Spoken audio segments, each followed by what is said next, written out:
The images are graphic, violent. They show West Papuans being tortured by Indonesian soldiers. These brutal images have sparked global protests and social media campaigns around the world. As West Papua battles for independence, Indonesia refuses to relinquish power of the island and continues to deny any violence while locking out media from the island. It is one time too many that hoax and false allegations are circulated by individuals that are economically motivated by separatist agenda of Papua and their supporters. Many world leaders remain silent on human rights abuses in West Papua, while social media is ablaze with cases of injustice. So what is the deal with West Papua, and why is New Zealand staying quiet too?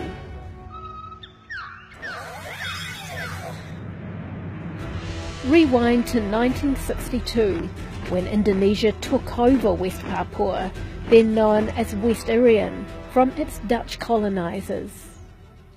7 years later, a UN referendum for independence was held for the indigenous West Papuans, with 1,000 leaders selected to vote for the entire population. But the Indonesian military threatened to kill anyone who voted for independence. President Suharto has now reluctantly agreed to play out the diplomatic charade. But West Irian is Indonesian, he says. The vote will be a mere formality. Once again securing their power over the island, rich in resources like gold and copper, it's little wonder Indonesia is ferocious in guarding its territory. Any mention of self-governance by West Papuans is violently quashed by Indonesia. There's allegations of genocide and human rights abuses of the island's indigenous people.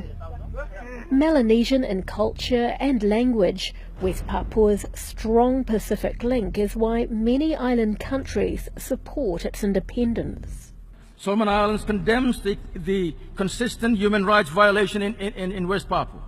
Only international action by individual countries and from the leading organizational bodies of the international system, especially the United Nations General Assembly, can pave the way for the recognition of a people whose right to self-determination had been denied for nearly 50 years ago. Indonesia is vocal in claiming what they believe is theirs. Mr. President, Papua and West Papua provinces are an integral and sovereign part of Indonesia.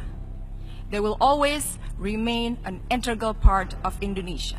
Indonesia is moving swiftly in the Pacific to gather support, plying promises of strong links and aid. And it's working in some cases. Indonesia came in with a lot of pressure, with aid and with diplomatic and political leveraging. So Fiji, from being pro-independence and now is very pro-Indonesia. And New Zealand is also on this list.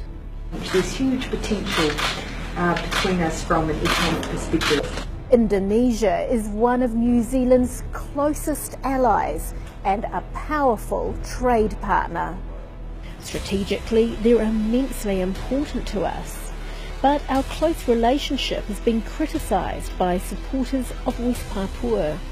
West Papuan activists in exile and their supporters have received little support from New Zealand over the years and are not likely to make major inroads against such a powerful Kiwi ally. We're very, very pleased at this time to talk with us about the future relationship between New Zealand and Indonesia. And Indonesia carries on locking out the world to West Papua. If you slap the water in a bucket, then be careful that the water will splash all over your own face.